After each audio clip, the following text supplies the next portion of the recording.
Vamos a tratar de entender, hermanos, un poquito cómo es que se desarrolló este concepto de no Trinidad.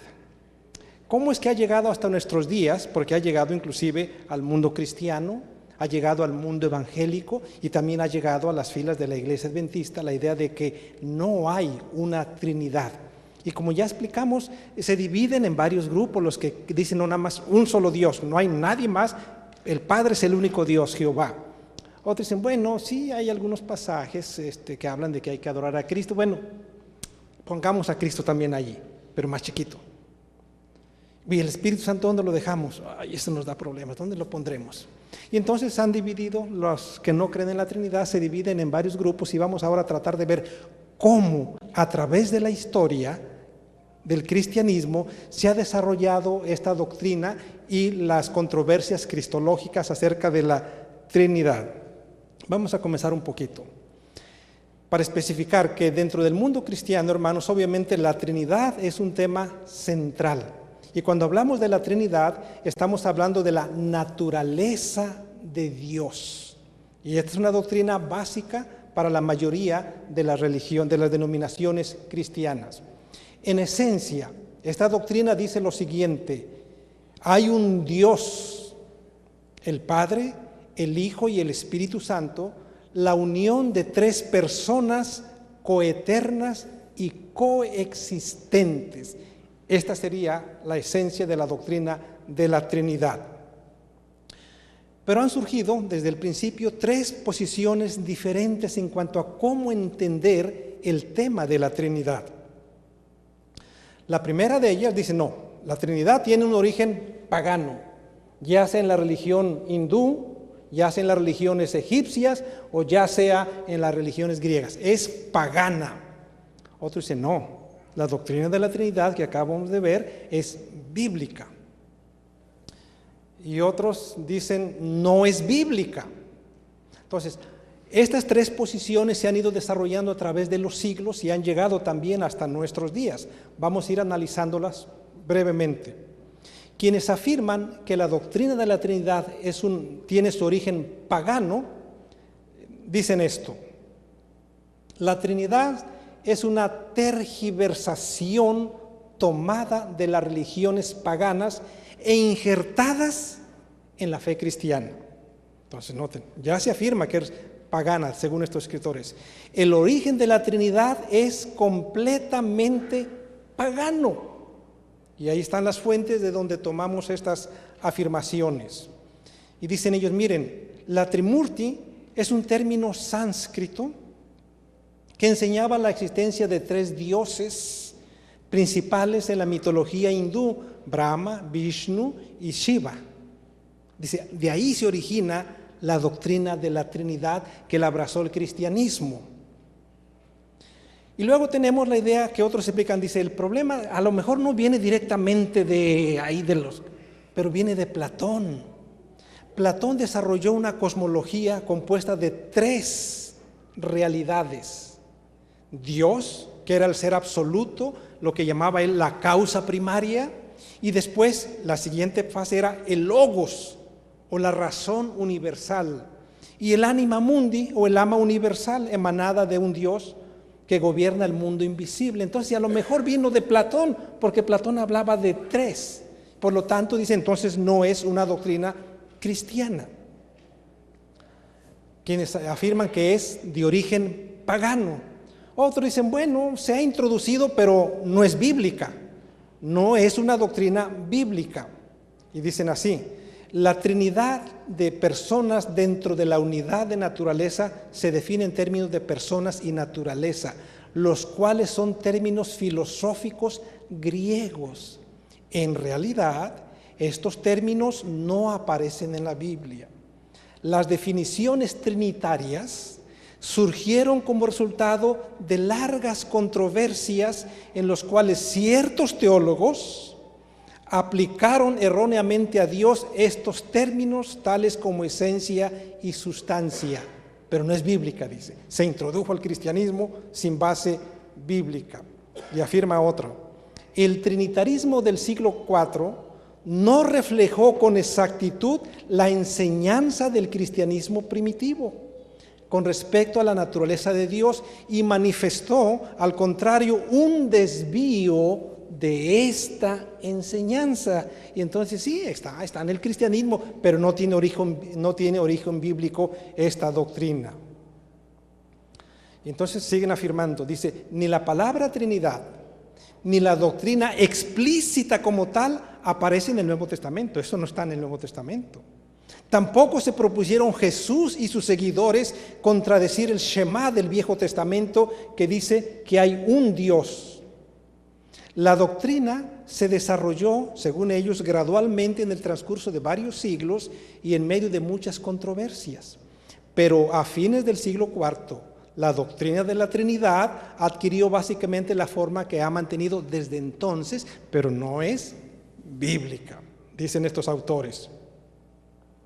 Ahora, nosotros creemos que la doctrina tiene una base bíblica y el pastor ya aportó ahora una parte de lo que vamos a ir viendo durante este fin de semana.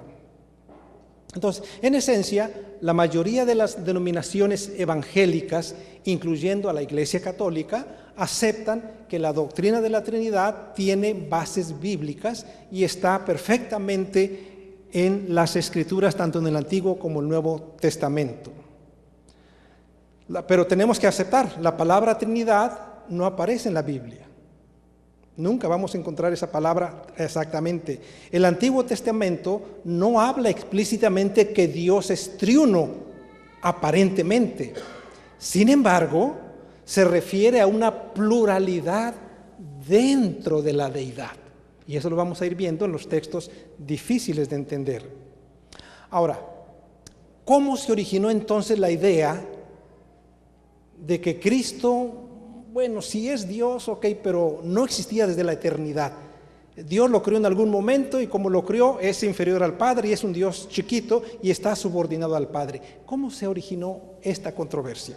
Vamos a tratar de hacer una breve historia desde el siglo I hasta el siglo XX, o siglo XIX mejor dicho. A la muerte de los apóstoles, la iglesia cristiana no tenía una teología sistemática, o sea, decía, creemos en la Biblia, creemos en la fe, creemos en esto otro. No tenían un compendio de doctrinas, eso se le llama la teología sistemática. Tampoco tenían un canon de decir, estos son los libros del Nuevo Testamento que son inspirados por Dios. No tenían eso los cristianos del primer siglo. La preocupación básica de ellos era obviamente tratar de ver cuáles libros eran inspirados para hacer lo que hoy llamamos nosotros el Nuevo Testamento. Tenían el Antiguo, pero no el Nuevo Testamento. ¿Cuáles sí los vamos a aceptar como inspirados? Era la preocupación de esos cristianos. Otra preocupación, cómo los iban a interpretar, cómo iba a ser el gobierno de la iglesia que seguía creciendo dramáticamente en forma exponencial y cómo íbamos a cumplir la misión que Cristo nos dejó. Esa era la preocupación de los primeros cristianos. No estaban preocupados en, vamos a desarrollar cuáles son las doctrinas que sí debemos creer y cuáles no. No estaba en su pensamiento en los primeros cristianos. Y al tratar de cumplir su misión de ir por todo el mundo, tenían que mezclarse con diferentes culturas. Tenían que mezclarse con diferentes formas de pensar. Ya el pastor nos habló de cómo pensaban los hebreos, pero resulta que no todos pensaban como ellos. Y ahora, ¿cómo le vamos a explicar a una sociedad idólatra, a gente pagana, especialmente el mundo de aquel tiempo era un mundo greco-romano, que eran las dos culturas que más estaban influyendo en la sociedad? ¿Cómo les vamos a explicar a ellos, que tienen una forma de pensar muy diferente a la nuestra, la idea de un Dios? Entonces, los cristianos del primer siglo se iban a encontrar con judíos monoteístas que decían el Shema, un Dios. Pero se iban a encontrar con paganos que creían muchos dioses, tanto así que Pablo dijo, aquí tienen hasta un Dios que no lo conocen, pero también hicieron un altar por si existe otro, politeístas. Y se iban a encontrar con paganos que tenían un politeísmo jerárquico, o sea, hay una deidad que está por encima de todas y hay otros dioses más chiquitos, pero reconocemos a uno como superior. A ese mundo se estaban enfrentando los primeros cristianos del primer siglo y a ellos tenían que evangelizar, a ellos tenían que compartirle las buenas nuevas de Dios. ¿Y cómo le vamos a explicar de Dios a toda esta gente que piensa muy diferente a nosotros? Entonces, en esa sociedad, básicamente la cosmovisión, la forma de ver el mundo, para algunos era un politeísmo grosero de dioses con pasiones humanas, peleándose entre ellos, robándose las esposas, cometiendo adulterios, cometiendo incestos, y dioses asesinando a otros para robarse la esposa, o los hijos dioses asesinando a sus padres dioses. Este era el mundo religioso al cual el cristianismo tenía que llegar y predicarle las buenas nuevas de Cristo. ¿Y cómo les vamos a predicar? Si hablan de tantos dioses peleándose. Este hijo de este Dios se peleó y mató a su hermano que también era Dios, y ahora enojado mata a su padre que era Dios. Y este politeísmo grosero le tenemos que predicar nosotros nuestra convicción de Dios, del amor de Jesús.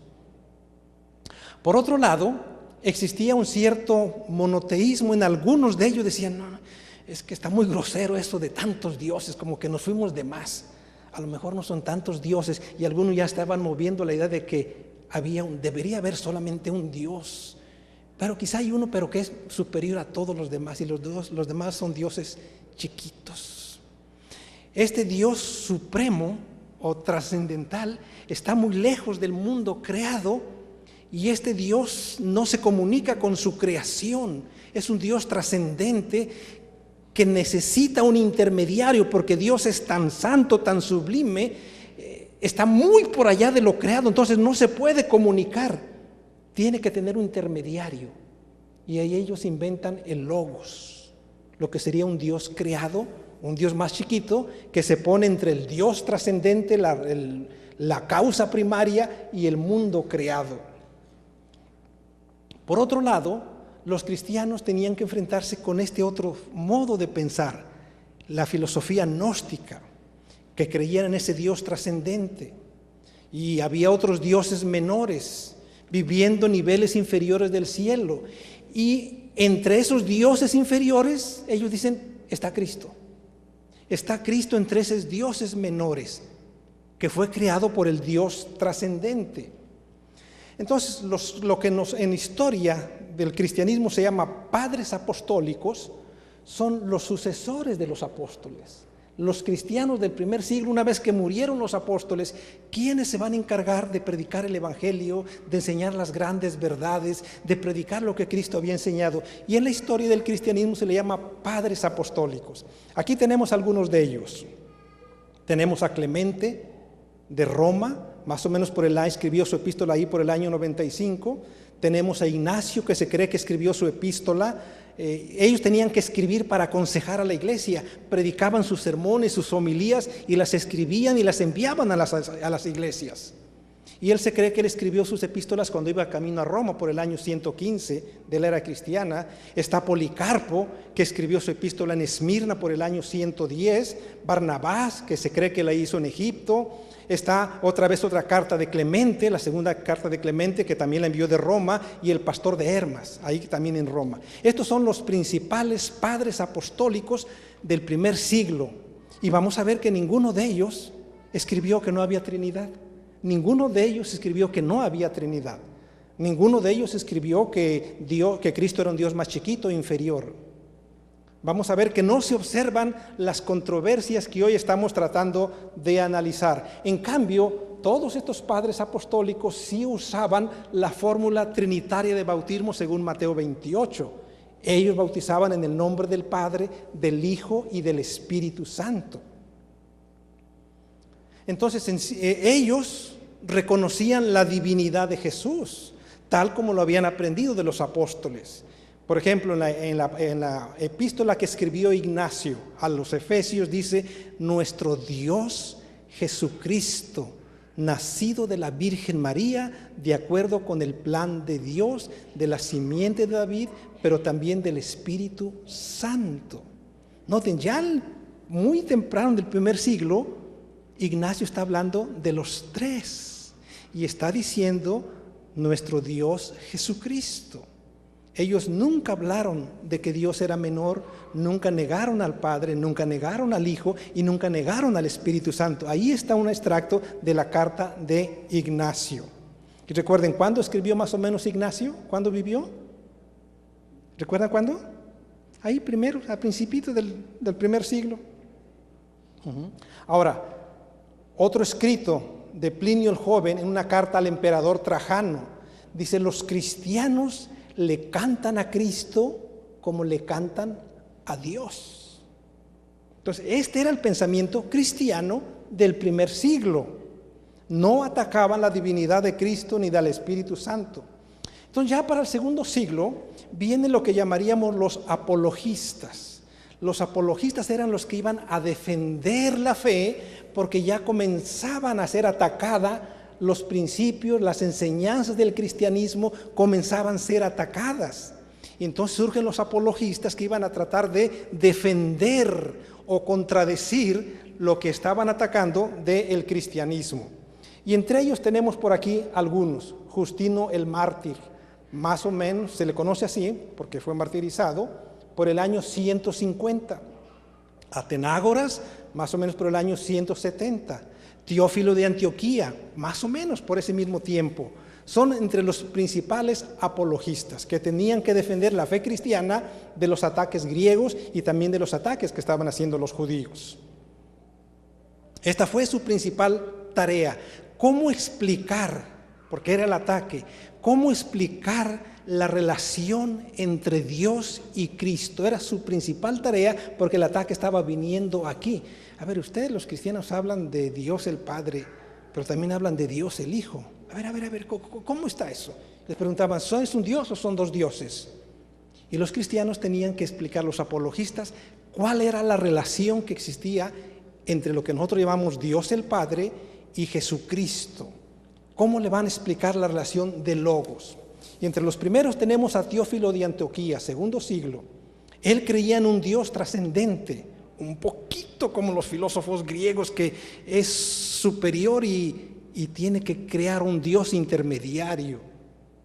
Tiene que crear a alguien, un agente que le ayude a Dios a crear el mundo, porque ese Dios está tan alto ahí arriba, que no se puede comunicar con su mundo, que es creado, es material, no puede, porque es trascendente Dios. Entonces tiene que tener un intermediario, y ese es el Logos.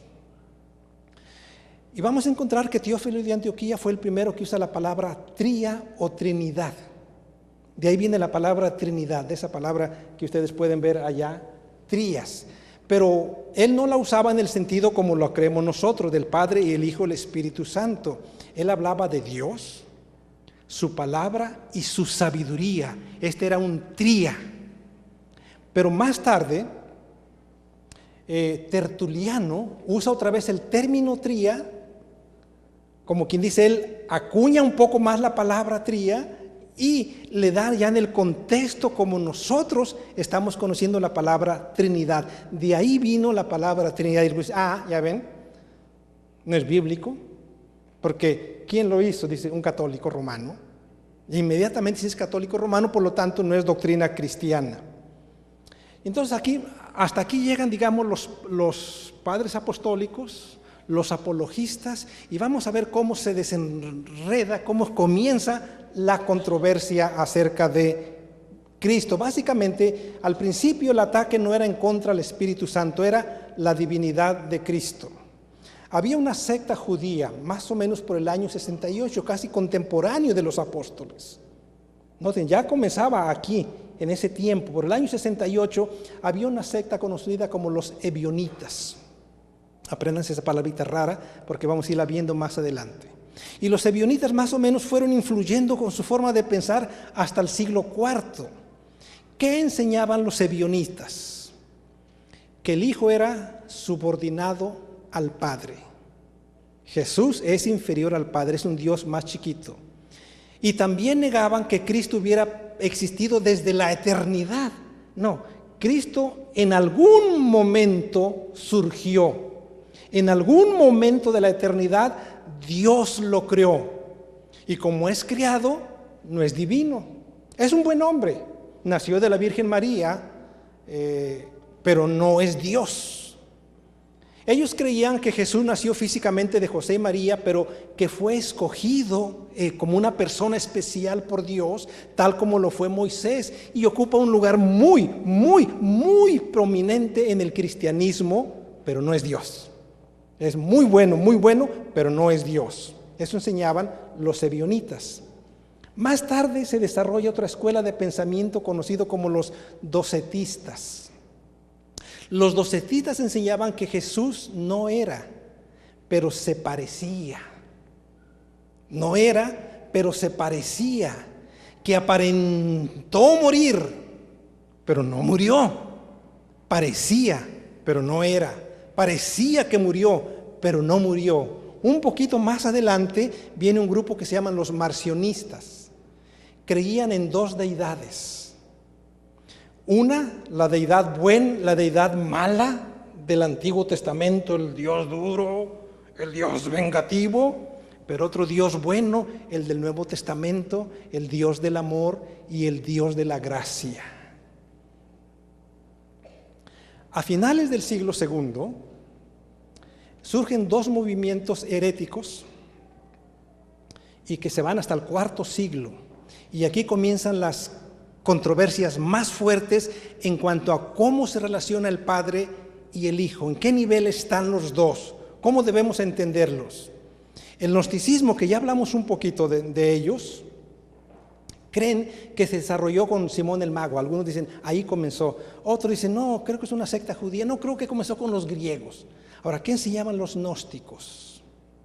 Los gnósticos básicamente es una gran mezcla de diferentes pensamientos que llamaríamos un sincretismo, un popurrí religioso, que enseña lo siguiente: existe una verdad, la razón y la sabiduría.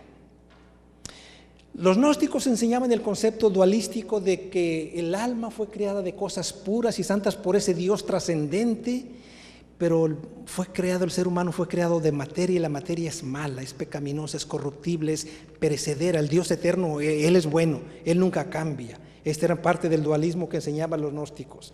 Y ellos distinguían entre un Dios principal y otros dioses, sí eran dioses, pero menores. Sí, hay otros dioses, pero son menores. El Dios principal es un Dios espiritual, que no se revela al mundo porque el mundo es pecaminoso. No se contacta con su mundo, no puede. Él no puede crear, porque ese Dios trascendente no toca materia, no crea la materia, porque dejaría de ser un Dios trascendente. Entonces ese Dios necesita otro Dios, un Dios menor. Y en el concepto griego le llaman un demiurgo. El Dios trascendente, creó este mundo a través del demiurgo, que es un Dios menor, un Dios más chiquito, con poderes que le da al Dios grande, le da poderes al demiurgo para que pueda crear este mundo. Y este Dios creó entonces eones. Estos eones son superiores, son bajos. Cristo y el Espíritu Santo son uno de tantos esos eones, porque el Dios principal creó varios eones. Y uno de esos es Cristo, otro de esos es el Espíritu Santo y otros son otros dioses. Y este mundo fue creado por uno de esos dioses inferiores, que le llama el pleroma. Así fue como el Dios trascendente creó este mundo. Entonces, aquí ya se comienza a ver un conflicto entre el pensamiento gnóstico y el pensamiento cristiano. Los gnósticos no pueden aceptar que el Dios trascendente pueda crear un mundo material. No aceptan que Dios se comunique con su creación porque está bien acá arriba, distante de su mundo. No puede comunicarse con su creación. Necesita crear a alguien. Y entonces crean a Cristo, por lo tanto niegan la preexistencia de Cristo. Cristo no existió desde siempre. Hubo un momento en que no había Cristo. Hubo un momento donde no existía el Logos, pero llegó un momento donde sí existió. Los gnósticos afirman que el Espíritu Santo es una fuerza, es un eón que crearon el Dios eterno. Y por lo tanto, como la materia es mala, eso de creer en la resurrección, que el cuerpo resucita y que el cuerpo va a ir al cielo. ¡Uy! ¡Qué escándalo! ¡Uy! Que el cuerpo va a ir al cielo donde está el Dios trascendente. Eso no se puede pensar. ¿Recuerdan que cuando Pablo estaba predicando en el Areópago y dice que habló de la resurrección del cuerpo, qué dijeron? ¡Ay, qué blasfemia estás hablando, Pedro! En otro día te oímos más. No, es una locura. ¿Que Cristo resucitó? Es la locura mayor, porque no es posible. Dijeron, mejor te escuchamos en otro día, estás muy loco tú, Pablo. Porque no creían los gnósticos. Marción, vamos a ir viendo cómo se desarrolló. Él hablaba de Dios, dos dioses, como ya hablamos, el Dios bueno y el Dios malo. Un Dios de gracia y otro Dios de misericordia. Y tenía que negar al Dios del Antiguo Testamento y creer solamente en el Nuevo Testamento. Y como tenía ciertos conflictos con ciertos pasajes, llegó a negar ciertos escritos del Nuevo Testamento y nada más aceptaba algunas epístolas de Pablo, porque algunas le eran muy conflictivas. Entonces ahí surgen los que llamamos los padres antinósticos.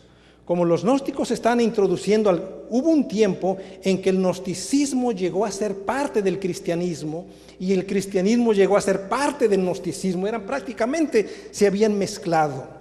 Entonces surgen lo que conocemos los padres antinósticos. Dicen, no, a ver. Esto que se metió de los gnósticos al cristianismo, tenemos que separar la verdad del error. Y vienen los padres antinósticos.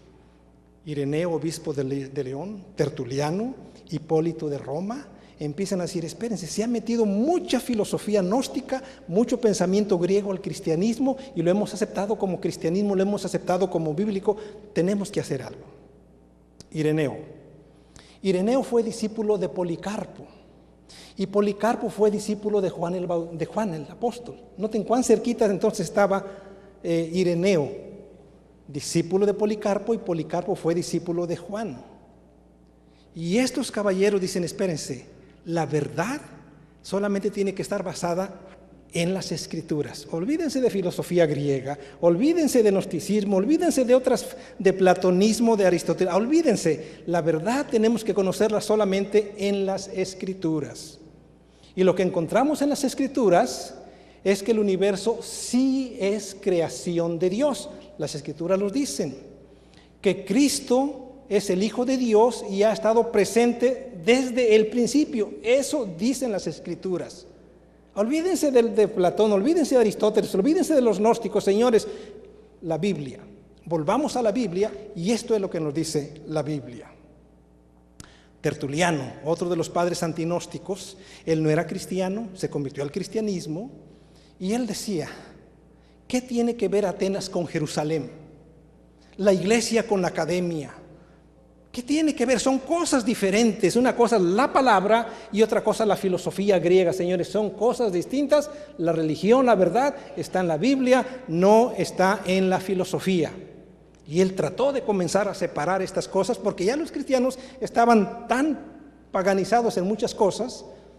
El gnosticismo casi se hizo cristianismo y el cristianismo casi se hizo gnosticismo, que ya era una cosa. Y ellos dijeron, no, señores, vamos a comenzar a separar el trigo de la cizaña. Y Tertuliano fue uno de los principales que destacó que la Trinidad ocupa un lugar importante en las Escrituras, pero es una Trinidad bíblica, no que provenga de la filosofía pagana. Enfatizaba que el Hijo y el Espíritu Santo eran uno con el Padre, pero diferentes. Son uno, pero son diferentes. Y él acuñó la palabra persona para referirse a los tres seres de la Trinidad. Fue Tertuliano el primero que se refiere a tres, aunque dice son uno, pero son diferentes.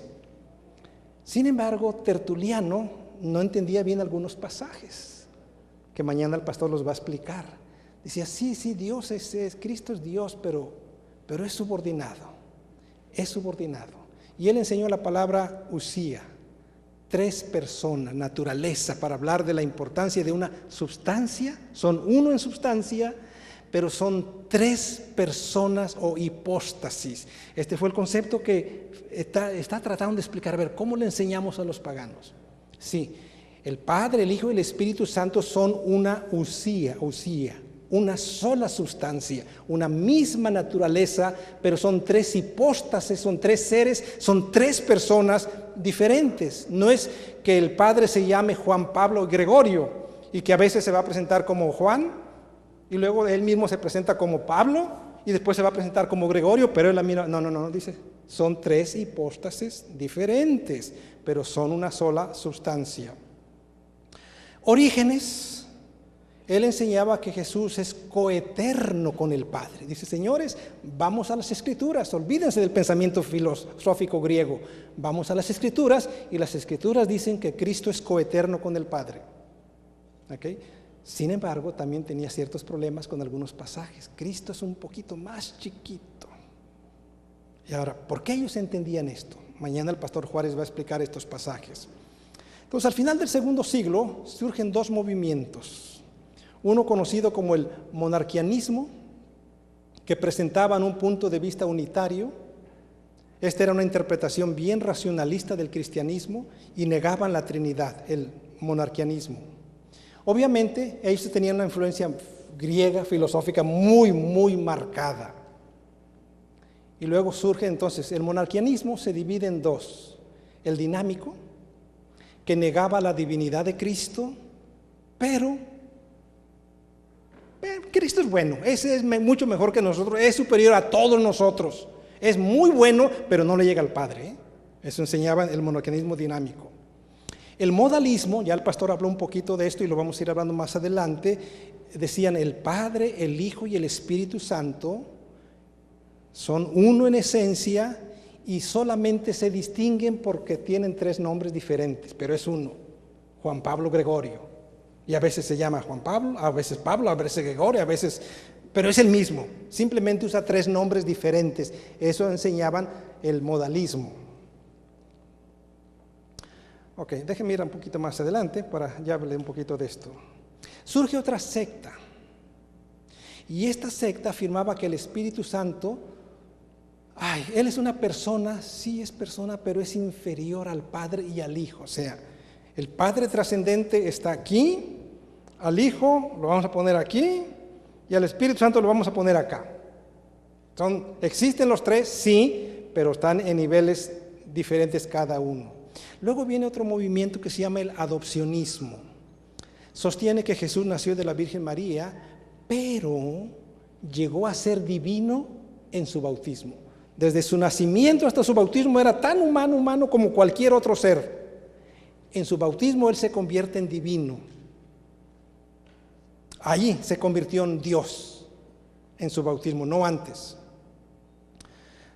En el siglo II, Pablo de Samosata era un patriarca de la iglesia de Antioquía. Él promovió el adopcionismo, que usa tres nombres diferentes. Cristo vivió sin pecado y alcanzó en algún momento la unión con Dios. No era, pero en algún momento sí alcanzó su relación con Dios. Pero el problema, llegamos al siglo IV. Aquí comienzan los problemas que se venían formando poquito a poquito, allá, aquí, allá se comienzan, y aquí brota con la doctrina arriana. ¿Quién era Arrio? Era un obispo, comenzó como diácono en Alejandría y afirmaba que el Logos fue creado. No existió desde la eternidad, Él fue creado. Arrio fue discípulo de Lucio de Antioquía, quien a su vez fue discípulo de Pablo de Samosata, que acabamos de hablar hace un momentito. Y estos tenían un concepto filosófico de Dios. Y este es el problema, filosófico, no escriturístico. Y en ese concepto filosófico de Dios, hablaba obviamente que Dios es trascendente y no puede comunicarse con este mundo, porque entonces dejaría de ser Dios. Cristo no puede ser Dios, pero fue parte de la creación de Dios. Cristo es muy bueno, pero es menor que Dios. Es más que un ser humano, pero es más chiquito que Dios. Y hubo un momento donde Cristo no existía. Por lo tanto, llegó un momento en que Él existió y a partir de aquí existe Cristo, a partir de aquí es divino, a partir de aquí Cristo sí existe, pero antes no existía. Es la enseñanza básica de Arriano. Y se empezó a esparcir esta enseñanza, hubo conflictos, él enseñaba una cosa, el otro enseñaba otra, y unos apoyaban a este y otros apoyaban a aquel, y dentro del mundo cristiano de aquel tiempo entonces había dos grupos básicos en esencia. Ahora, ¿qué hacemos? A Constantino le estaba causando problemas. Él quería un imperio unido. Ay, pero si ya aquí se están peleando y luego los cristianos peleando, si los cristianos son una fuerza muy importante en mi imperio, a ver, para que haya unidad en mi imperio tengo que poner en paz a los cristianos. Voy a decidir convocar a un concilio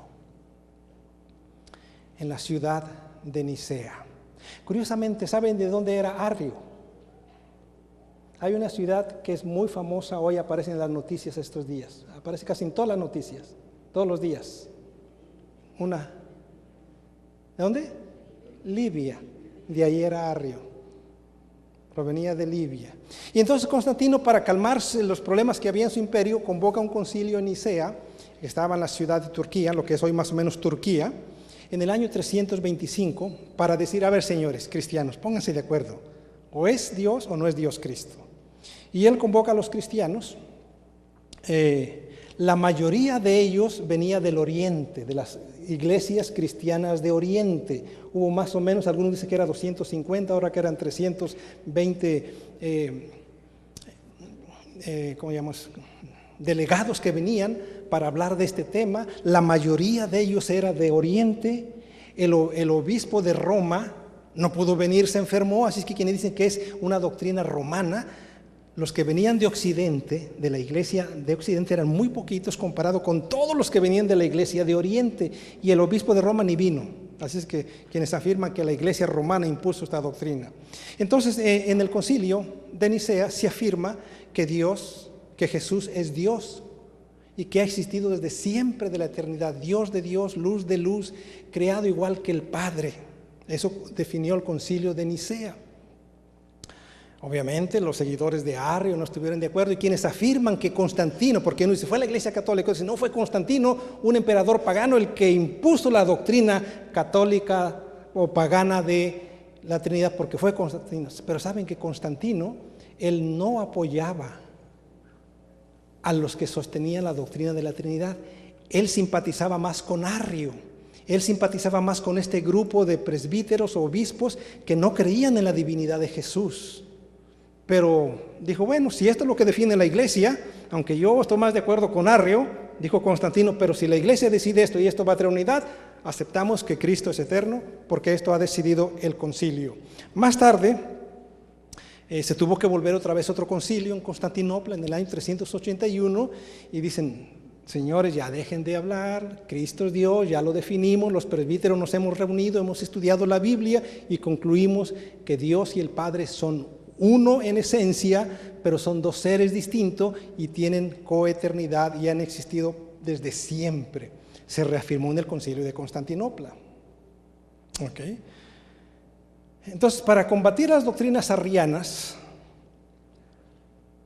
surgen estos concilios donde finalmente excomulgan a Arrio, afirman que las doctrinas arrianas son heréticas, y pareciera ser que la iglesia se aplacó.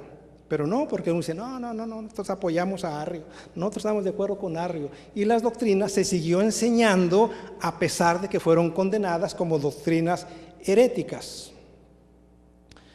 Y entonces, como seguían estos conflictos, se vuelven a reunir, vuelven a escribir otros autores cristianos, y surgen tres de ellos que se le conoce como los padres capadocios, porque venían de una región de Capadocia.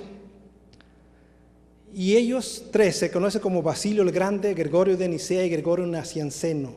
Fueron tres destacados escritores que defendieron la doctrina de la Trinidad.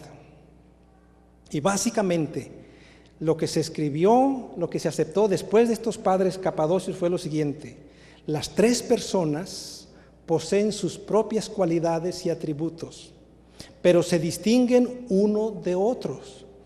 Ellos comparten la divina esencia, una esencia, tres personas.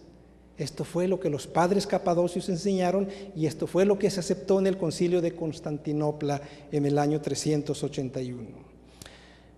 Pero había tres grupos que trataban de imponer sus ideas acerca de la relación que había entre el Padre y el Hijo.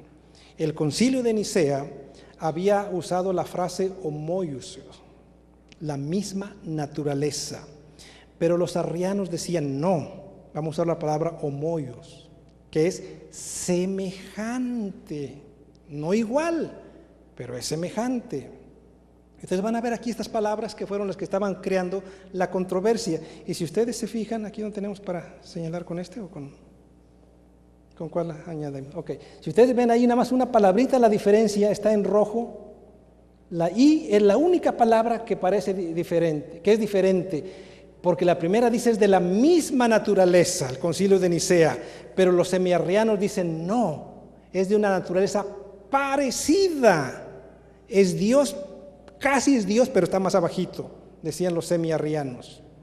Y el tercer grupo, entonces se enseñaba que el Padre es no creado, el Hijo es engendrado de una naturaleza diferente. Por lo tanto, hay una jerarquía de dioses, no están en el mismo nivel los tres. Y esta idea se mantuvo más o menos hasta la Edad Media. La idea que más prevaleció fue lo del Concilio de Nicea, tres seres distintos con una misma naturaleza. Cuando llegamos a la Edad Media, ya hablamos del Concilio de Nicea, tres seres distintos, diferentes, pero los arrianos siguieron insistiendo. Durante toda la Edad Media, la idea principal era la del Concilio de Nicea y la del Concilio de Constantinopla. Ahora vamos a pasar rápido a la Reforma, siglo XVI más o menos vamos a irnos para allá, hasta el tiempo de la hermana White. Vamos a cubrir rápido esto. Las ideas no trinitarias siguieron existiendo a pesar de que fueron condenadas como heréticas. Y se fue renovando estas ideas gnósticas con los decatars en el siglo XIII, en el siglo XI. Después en el iluminismo del siglo XVIII y algunos grupos en el siglo XIX despertaron otra vez las ideas que Arrio había presentado y que la Iglesia los había condenado. Resurgen estas ideas. Entonces los no trinitarios básicamente vienen de estas dos modalidades. Binitarismo. Hay una deidad, pero hay dos personas, el Padre y el Hijo. Los unitarios dicen no es así. Es una deidad y una sola persona. Entonces, esto comienza a resurgir siglo XVI, más o menos. Las iglesias cristianas unitarias del siglo XVI resucitan estas ideas que parecía que ya habían sido condenadas. Estas ideas del sabelianismo, del arrianismo, surgen otra vez con Miguel Servet, con Fausto Socino. Resurgen estas ideas ya en el mundo protestante cerca de nuestros días. Miguel Servet creía que la Trinidad no tenía apoyo bíblico. No hay Trinidad, dijo. En la Biblia no es doctrina bíblica. En cambio, durante esta época la Iglesia de Roma decía, sí, hay Trinidad. Lutero, Calvino decían, sí hay Trinidad. Miguel Servet decía, no encuentro en la Biblia ningún apoyo, ni siquiera la palabra Trinidad. Y otra vez el conflicto dentro de la Iglesia cristiana resurge. Durante el iluminismo, la doctrina de la Trinidad llegó a ser considerada, escuchen, por algunos teólogos evangélicos, dice ahí como una pestilencia. Noten, teólogos evangélicos dicen, la doctrina de la Trinidad es una pestilencia. Vuelve a resurgir otra vez en forma seria este conflicto. Ya hablamos de Fausto Socino, ya hablamos de Servet, y ahora los cristianos de Europa emigran a Norteamérica, aquí es donde estamos viviendo, donde hay dólares. Emigran para acá huyendo de la persecución, y había unitarios guardadores del domingo, había unitarios guardadores del sábado, influyendo por aquellas doctrinas. Los seguidores de Fausto Socino del siglo XVI enfáticamente negaban la divinidad de Cristo y rechazaban la Trinidad. Y esa enseñanza viene para este país, se desarrolla en este país. Y entonces vemos que en este país las principales denominaciones evangélicas de ese siglo eran los metodistas, los bautistas, deístas y unitarios. Los deístas, que ya hablamos desde el segundo siglo, ya hablamos de ellos, nada puede aceptarse como verdad a menos que pueda comprobarse por la razón. Eso se llaman deístas cristianos. Por eso decían, la Trinidad es una pestilencia, porque eso no se puede, la razón no nos permite creer en eso. La Trinidad era incompatible con la razón. Y luego surge un grupo que se llamó restauracionistas de la conexión cristiana. Ellos también rechazan la Trinidad, se separan de las iglesias principales, forman la iglesia congregacionalista y después la conexión cristiana. Noten, la conexión cristiana se origina de las iglesias separadas de los principales grupos protestantes, metodistas, bautistas y presbiterianos. Más tarde la conexión cristiana se fusiona con la iglesia congregacional. Alexander Stone fue uno de los principales promotores de este grupo. Y ahí está Josué B. Hines, uno de los principales mileristas e influyentes en la teología adventista de los mileristas. Aquí tenemos. Él era miembro de la conexión cristiana y fue uno de los principales mileristas, esta persona. Ahora, ¿ven cómo se empieza a introducir ahora la iglesia adventista la no Trinidad? Porque aquí vienen de la conexión cristiana. Y entonces ahora vamos a los pioneros, siglo XVIII. Ya vemos que se introduce de Miguel Servet, de Fausto Sociño, y ahora estas iglesias, especialmente la conexión cristiana. Estos caballeros influyentes, ya conocidos para nosotros, venían de la conexión cristiana. Y al venir de la conexión cristiana, eran no trinitarios. Y aquí dicen, ya ven, dicen ellos, los pioneros no creían en la Trinidad. Ya ven, dicen, no creían. Entonces, ¿por qué la iglesia adventista va a creer en la Trinidad si los pioneros no creían? Ahora, pero tenemos que entender por qué no creían en la Trinidad. Y luego tenemos todavía otros adventistas que tampoco creían en la Trinidad. Y dicen, ya ven, están diciendo que los pioneros no creían en la Trinidad, ¿por qué la iglesia cree? Y por eso dicen, hay que volver a nuestras raíces. La iglesia se ha separado de lo que enseñaron los pioneros. Tenemos que volver a las raíces, tenemos que volver a lo que creían los pioneros. Pero ahora, ¿de dónde venían los pioneros con sus ideas? ¿Eran ideas bíblicas? Tenemos que hacernos esa pregunta nosotros. Entonces, tenemos que preguntaros, ¿era la posición antitrinitaria de los pioneros correcta? ¿Se introdujo una herejía dentro de la iglesia? Es una pregunta que tenemos que hacernos. ¿Por qué los pioneros no creían en la doctrina de la Trinidad? ¿Y por qué supuestamente nosotros sí creemos una herejía? Ok. Entonces nosotros tenemos que preguntarnos, ¿la creencia de los pioneros era bíblica? ¿O todos los pioneros realmente rechazaban la Trinidad? Y aquí nos vamos a dar cuenta que no eran todos. Si eran algunos, sí, pero otros no. Mire, un pastor escribió lo siguiente: algunos adventistas se ofendieron por la atmósfera antitrinitaria que existía en Battle Creek.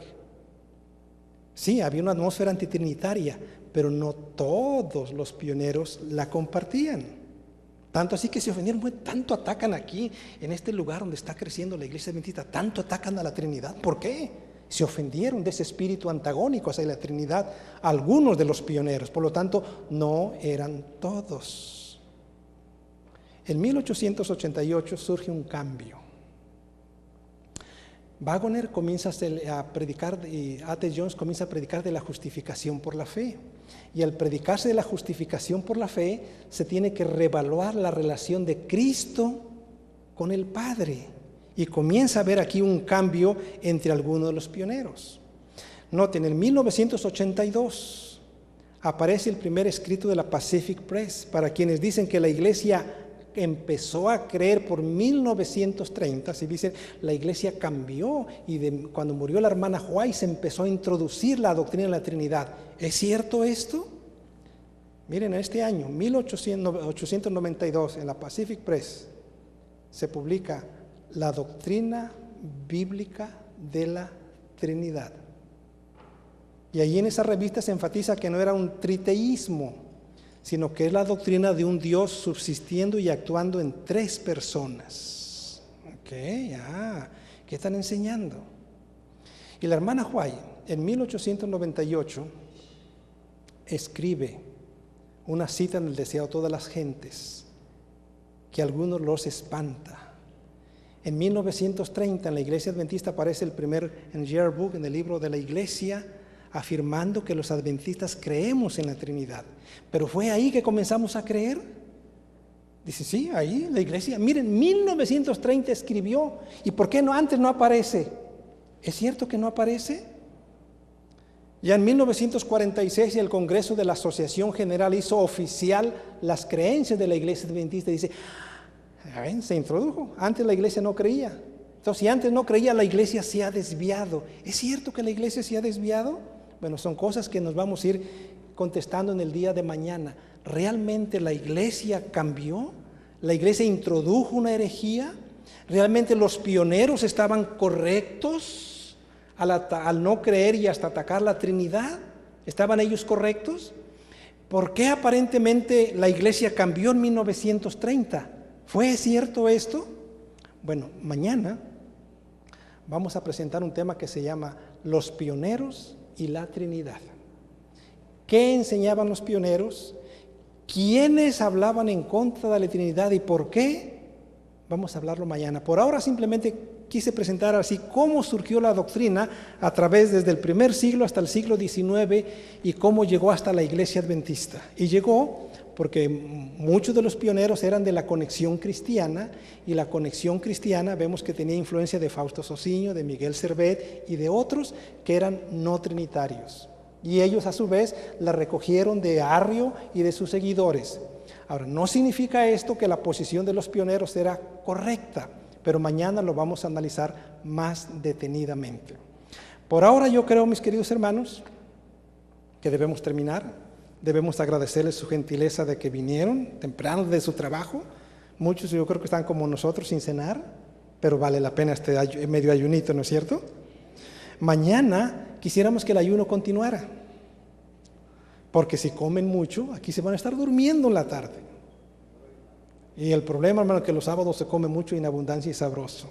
Hermanas, ya hicieron buena comida, no les den buena comida a sus esposos. Porque mañana el pastor Juárez, como él se tiene que ir mañana en la noche, va a otro congreso, él nos va a presentar dos temas. La divinidad del Espíritu Santo. ¿Es divino el Espíritu Santo? ¿El Espíritu Santo es un ser diferente de Cristo o es Cristo mismo? Porque hay una cita de la hermana White que dice que es Cristo mismo. Sí, hay una cita de la hermana White, dice que el Espíritu Santo es Cristo mismo. Mañana el pastor Juárez nos va a hablar de eso y nos va a hablar de los 4 textos bíblicos que hablan que Cristo fue engendrado, Cristo es el primogénito. ¿Y qué otro texto nos vas a dar, pastor? El principio de la creación de Dios y el monogenes. Esos 4 textos difíciles de entender, ¿realmente son tan complicados como parece? Bueno, él nos va a dar textos bíblicos acerca de la deidad de Cristo. Y después vamos a hablar el resto de la tarde qué creían exactamente los pioneros. Y vamos a terminar el domingo con: ¿son confiables las citas de la hermana White en cuanto a la Trinidad? Porque dice, no, la hermana White nunca escribió de la Trinidad. Pero sí aparece, es que estos los introdujeron algunos vivarachos. La introdujeron en los libros de la hermana White. ¿Será cierto esto? Bueno, vamos a seguir haciendo un análisis también histórico de lo que la iglesia y la hermana White enseñaron acerca de la Trinidad. Tenemos un fin de semana maravilloso, hermano. Muchas gracias por venir.